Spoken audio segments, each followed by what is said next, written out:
പറഞ്ഞു. ഒരു 5 വീടിൻ്റെ ദൂരെ നിന്നാണ് വണ്ടി സ്റ്റാർട്ട് ചെയ്ത് ട്രാക്കിലോട്ട് കയറുന്നത്. അവിടെ ബമ്പ് കയറിയിട്ട് ഇടം വലം ശ്രദ്ധിക്കുമ്പോൾ റൈറ്റ് സൈഡിലൊന്നുമില്ല, കരുവറ്റ സ്റ്റേഷനാണ്. ലെഫ്റ്റ് സൈഡിലോട്ട് നോക്കുമ്പോൾ ഒരു അരിവാളിൻ്റെ തുമ്പ് കാണാവുന്ന പോലെ അല്പ ദൂരം വരെ കാണാം. അതിനപ്പുറം നമുക്കൊന്നും കാണാനൊക്കെയില്ല, നല്ല വളവാണ്.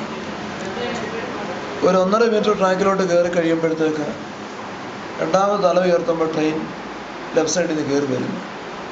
ഇത് കാണുമ്പോൾ മനസ്സിൽ പെട്ടെന്ന് കാണുകയും ട്രെയിൻ പെട്ടെന്ന് അതിൻ്റെ തനി രൂപത്തിൽ അടുത്ത് വരുന്ന കാണുകയും ചെയ്യുക. പക്ഷെ മനസ്സപ്പോഴൊക്കെ വളരെ കാമാണ്.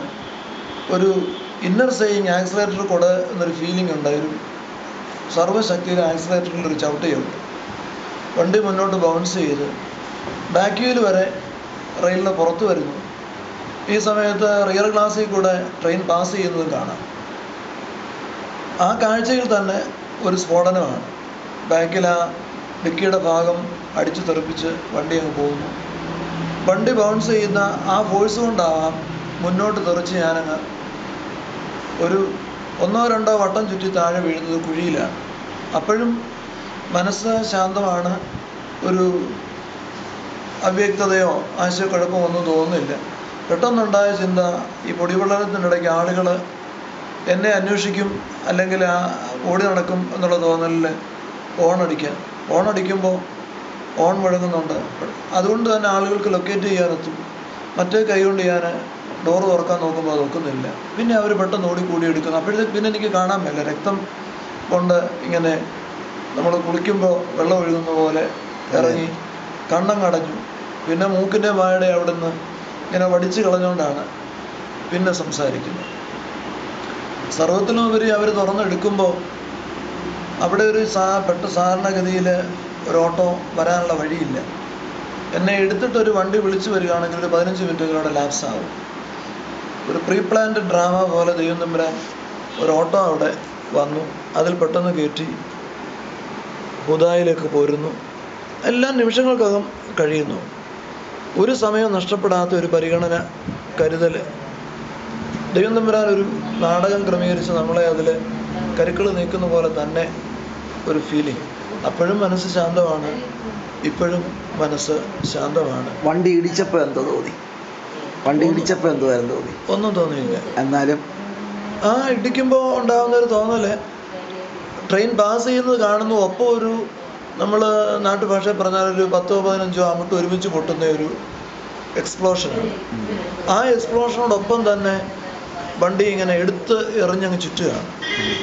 ആ ചുറ്റലിൽ മേലോട്ട് നോക്കുമ്പോൾ ഗ്ലാസ് പൊടിഞ്ഞിങ്ങനെ ആകാശത്ത് നിന്നില്ല പടക്കം പൊട്ടി താഴോട്ട് പൊരി വീഴുന്നത് പോലെ ഇങ്ങനെ വീഴുന്നു.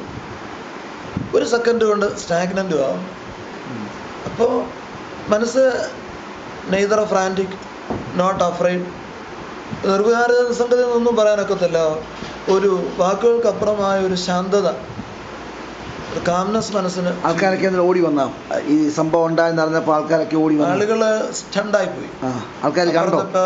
ആളുകളുണ്ട്, അപ്പുറത്ത് നമ്മൾ കണ്ടുകൊണ്ട് നിൽക്കുന്ന ആളുകൾ ഉണ്ടായിരുന്നു എന്നാണ് പറയുന്നത്.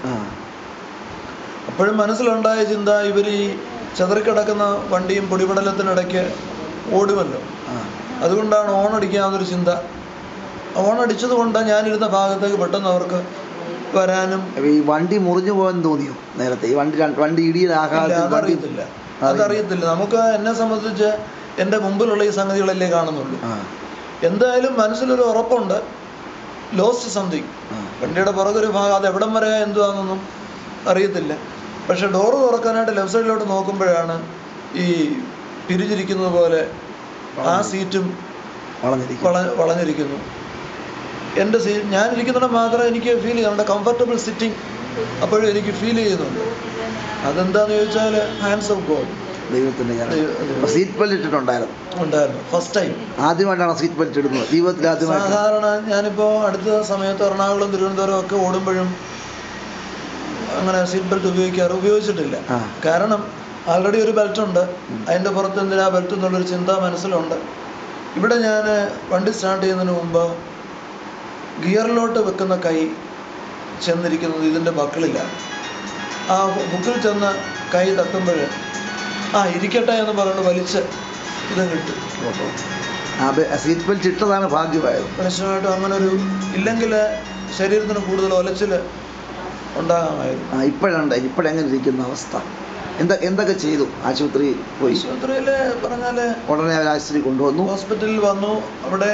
അവിടുന്ന് നമ്മുടെ ഇവിടെയുള്ള ആളുകൾ എല്ലാവരുടെ പള്ളിക്കാരും എല്ലാവരും ഉണ്ടല്ലോ. അന്നേരം അവർ ജോൺ തോമസിനോടും അതുവഴി രമേശ് ചെന്നിത്തലയോടും വിവരം പറഞ്ഞു. മെഡിക്കൽ ട്രസ്റ്റിലോട്ടാണ് പോകുന്നത്. രമേശുമൊക്കെ ഇടപെട്ട് നമ്മളവിടെ ചെല്ലുമ്പോൾ ഹോസ്പിറ്റലിലെ റൂം വരെ അറേഞ്ച്ഡാണ്. വളരെ പെട്ടെന്നൊരു നല്ല പരിഗണന നമുക്കവിടെ ലഭിച്ചു. ഹെഡ് മുതൽ താഴോട്ടെല്ലാം സ്കാൻ ചെയ്തു. അടുത്ത ദിവസം ഓപ്പറേഷൻ സ്ലോട്ട് ഇല്ല എന്ന് പറഞ്ഞെങ്കിലും we are doing for you എന്ന് പറഞ്ഞിട്ട് ക്രമീകരിച്ച് ഓപ്പറേഷൻ നടത്തി. ഓപ്പറേഷൻ നടത്തുമ്പോൾ എനിക്ക് തോന്നുന്നു അവിടെ ഉണ്ടായ ഏറ്റവും വലിയ ഗുണമെന്ന് പറഞ്ഞാൽ ഈ വർക്ക്ഷോപ്പിലോട്ട് വണ്ടി കയറ്റി പൊളിക്കുന്നത് പോലെ നമ്മളെ അങ്ങോട്ട് കയറ്റിയിട്ട് മുമ്പിൽ നിന്നും പറയുന്നു പണി തുടങ്ങുന്ന ഒരു സംവിധാനമാണ്. അനസ്തേഷ്യ തന്നു, ഒരു ഉറക്കത്തിൻ്റെ മയക്കത്തിൻ്റെ അവസ്ഥയിൽ. But we R conscious. പെട്ടെന്ന് എന്തൊക്കെ മുറിവുണ്ട്? തലയ്ക്ക് മുറിവുണ്ടായിരുന്നു. തലയ്ക്കൊരു മുറിവുണ്ടായിരുന്നു. ഈ ഭാഗത്ത് ഈ ഇടതു ഭാഗത്തെ തുടയിലിൻ്റെ മേലത്തൊരു ക്രാക്ക്.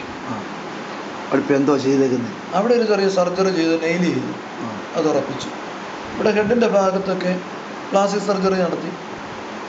It's okay. അങ്ങനെ പ്രയാസങ്ങളൊന്നും നമുക്ക് ദൈവം നടത്തി. ഓഫ്കോഴ്സ് ദൈവം നടത്തി എന്നുള്ളതല്ല, ദൈവം എടുത്തു വെച്ചു എന്നുള്ളതാണ് എക്സാക്ട്. ഓക്കെ. ദൈവം നടത്തട്ടെ, ദൈവം കൃപ ചെയ്യട്ടെ. ഇത് മറന്നു പോകാതെ ദൈവത്തിൽ ആശ്രയിച്ച് ബലപ്പെടുക.